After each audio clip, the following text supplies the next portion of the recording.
मणिपुर, हरियाणा और जयपुर ट्रेन में हुई हैवानियत और इंसान को शर्मसार कर देने वाली घटना ने लोगों को हिलाकर रख दिया है। आए दिन धार्मिक गतिविधियों को लेकर जगह जगह पर मुसलमानों को डराने और जय श्री राम जबरदस्ती बुलवाने और ना बोलने पर उन्हें बेरहमी से पीटने का वीडियो सामने आता रहता है। इसी को देखते हुए मुंब्रा में एनसीपी की युवा नेत्री मर्जिया शानू पठान द्वारा मुंब्रा के अंबेडकर स्थान पर मुंह पर काली पट्टी बांधकर दंगाइयों के खिलाफ और उन्हें सजा दिलाने के लिए प्रदर्शन किया। इस प्रदर्शन को लेकर उन्होंने मीडिया से क्या कहा, सुनते हैं। जो हमारे 15 दिन से हमको जो देखने के लिए मिल रहा है, हमारे देश में जो बढ़ता वायलेंस हो रहा है, ये एक तरीके का टेररिज्म है, तो उसके खिलाफ हमने आज मुख्य मोर्चा निकाला है। इसके खिलाफ हमने आज एक निषेध जाहिर किया है कि हम इस चीज़ के खिलाफ हैं। आप देखिए,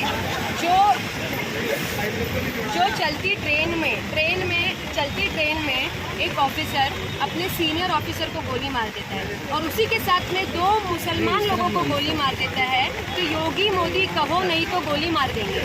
ये आप बताइए, सबसे इधर तो वोटिंग मतलब एक राइट टू वोट पे आपने वो कर दिया, पूरा खंडित कर दिया, दूसरा राइट टू लाइफ यहाँ पे आपने उल्लंघन कर दिया, इस दोनों चीज़ों का।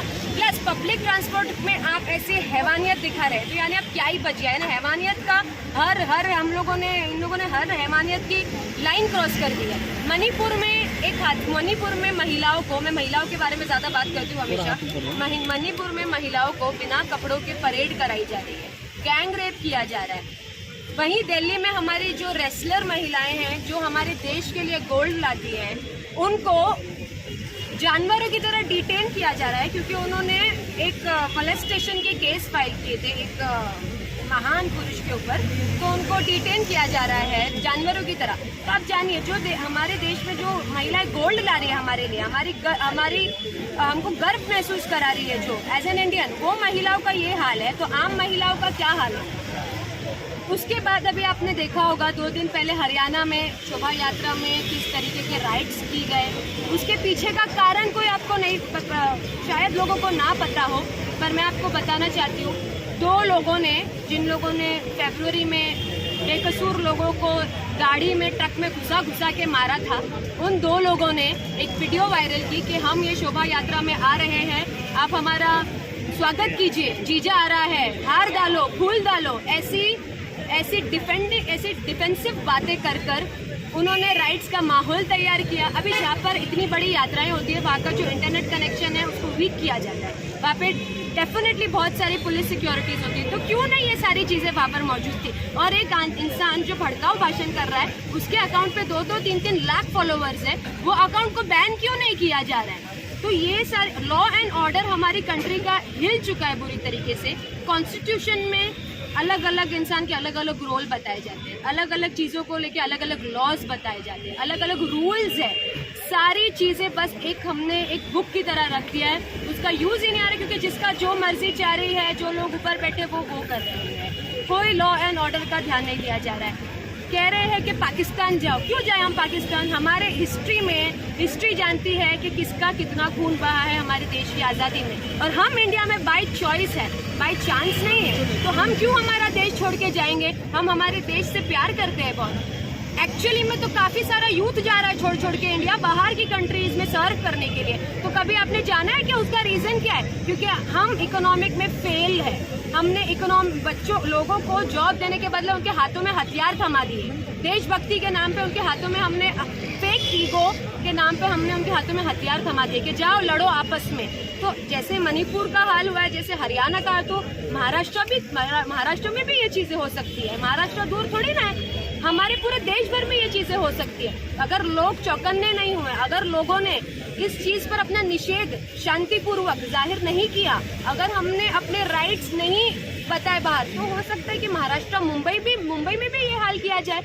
तो उसी के लिए मेरी request, I think supreme court should intervene और हमारे देश के लॉ एंड ऑर्डर पे बहुत काम करना होगा। मैडम, ऐसा तो नहीं लग रहा है जो सेक्युलर पार्टियों का जो अलाय बना है अभी इंडिया, उसका अलाय बनने के बाद ही इस तरह के माहौल हरियाणा में और मेवात वगैरह में जो हुआ, ये उसके बाद ही शुरू हुआ है कि हम दंगा फैलाएंगे और संरक्षण भी करेंगे दंगाइयों का।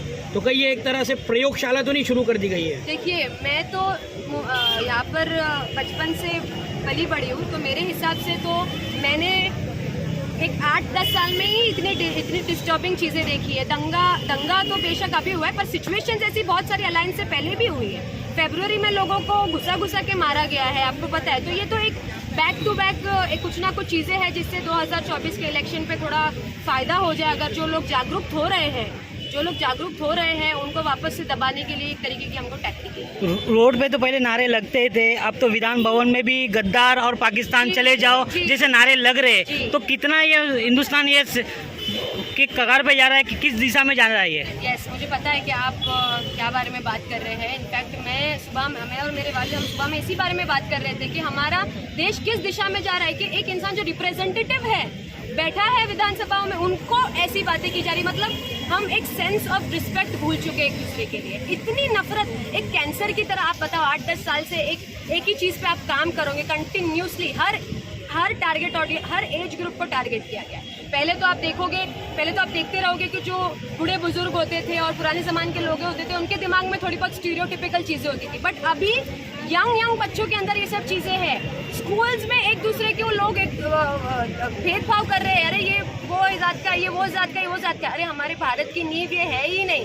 और जो भी देश ऐसी चीज़ें करेगा वो कभी डेवलपमेंट की तरफ नहीं जाएगा। दुनिया कहाँ आगे जा रही है और हमारा देश इस तरीके से चल रहा है। मैं मेन स्ट्रीम मीडिया का एक बहुत बड़ा हिस्सा है जो दिन रात बस ये डिबेट करा रहा है, धार्मिक डिबेट, और उसको लेके हम मैसेज चाहेंगे सभी धर्मों की आवाम के लिए आपकी तरफ से कि किस तरह से इसको अवॉइड किया जाए। देखिए, मैं आपसे ये चाहती हूँ कि आप टीवी वाली मीडिया जो मोस्टली है 90% उसको तो अवॉइड ही करो। आप बेसिक जो काफ़ी आजकल जो दूसरे सोशल मीडिया के प्लेटफॉर्म्स हैं उसमें एक बार फिर भी आपको सच्चाई देखने को मिल जाती है, rather than actual news media channels.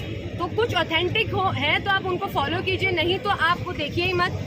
अपना दिमाग लगाइए, अपने खुद के अंदर कुछ मैनर्स और कुछ एथिक्स और कुछ मोरल्स लाइए कि हम भारत के लोग हैं। कॉन्स्टिट्यूशन पढ़िए, खुद कॉन्स्टिट्यूशन पढ़िए, हिस्ट्री पढ़िए भारत की, और अपने अंदर भारत को लाइए, अपने दिल में भारत को लाइए। ये जो भारत बनाने की कोशिश करे वो भारत के इन्फ्लुएंस में मत आइए।